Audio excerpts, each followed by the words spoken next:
আর্জেন্টিনার ফুটবলের দুই মহাতারকা লিওনেল মেসি ও অ্যাঞ্জেল দি মারিয়া ফুটবল মাঠে দীর্ঘদিনের সঙ্গী ছিলেন।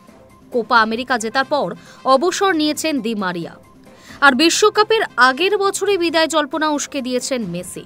কিন্তু দি মারিয়া মনে করেন এখনই শেষ নয়, মেসি অবশ্যই বিশ্বকাপ খেলবেন, এমনকি তারপরেও খেলবেন।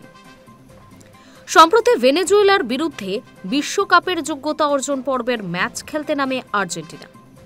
ইতিমধ্যেই বিশ্বকাপ খেলার টিকিট পেয়ে গিয়েছে গতবারের চ্যাম্পিয়নরা। তবে সব নজর ছিল মেসির দিকেই। ঘরের মাঠে জাতীয় দলের জার্সিতে কি শেষ ম্যাচ খেলতে নামছেন লিওনেল মেসি? তবু সম্ভাবনা রয়েছে মেসি বিশ্বকাপ খেলবেন। কিন্তু ম্যাচের আগেই চোখে জল দেখা যায় আর্জেন্টিনীয় মহাতারকার চোখে। এমনকি বিশ্বকাপে না খেলার জল্পনা উস্কে দেন তিনি। কিন্তু দি মারিয়া মনে করেন এখনই শেষ নয়। তিনি বলেন, ও খেলা এখনো শেষ করেনি, বিশ্বকাপ খেলবে, তারপর আরও ম্যাচ খেলবে। আমার মতে ওটা মোটে ওর বিদায় ম্যাচ ছিল না, আর সেই জন্যই আমি এই ম্যাচ দেখতে চাইনি। আমি ওর সঙ্গে কথা বলেছি, আমি খুশি যে ও এখনো খেলছে। মেসিকে নিয়ে তিনি আরও যোগ করেন, ও ইতিহাসের সেরা প্লেয়ার, সব জিতেছে, ওর সঙ্গে খেলতে পারা আমার সৌভাগ্য।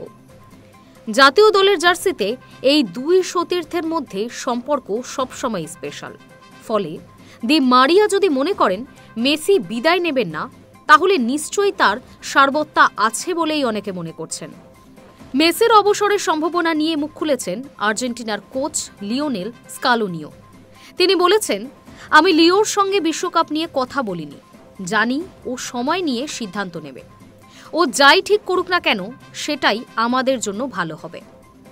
উল্লেখ্য, ভেনেজুয়েলাকে ৩-০ হারানোর পর মেসি বলেন, বয়সের কথা মাথায় রাখলে যুক্তি বলে আমি আগামী বছর বিশ্বকাপে খেলতে পারবো না, কিন্তু বিশ্বকাপ প্রায় এসেই গিয়েছে, আমিও খেলতে খুবই আগ্রহী।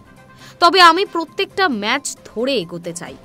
আমি যদি মাঠে নেমে খেলাটা উপভোগ করতে না পারি, তাহলে সরে দাঁড়াবো। Hi news network.